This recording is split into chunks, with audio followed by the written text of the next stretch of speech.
Honorable Senator Raffy Tulfo.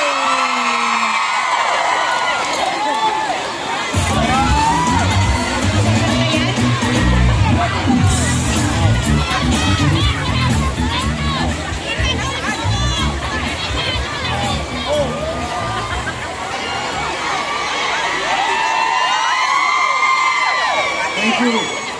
Thank you. Thank you. I'm speechless. Ito na sigurong napuntahan ng isang gathering na kung saan buhay na buhay ang audience.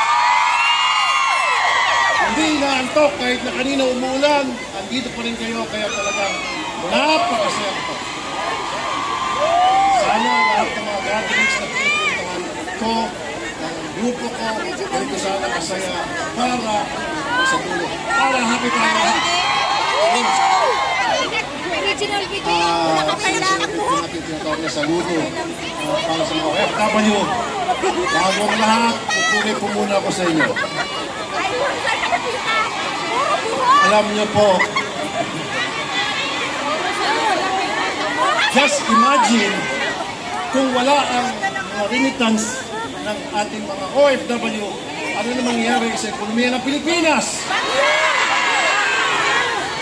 Alam niyo ba, noong 2022, 36 billion US dollars ang inyong dinala sa Pilipinas? 2023, 37 billion US dollars.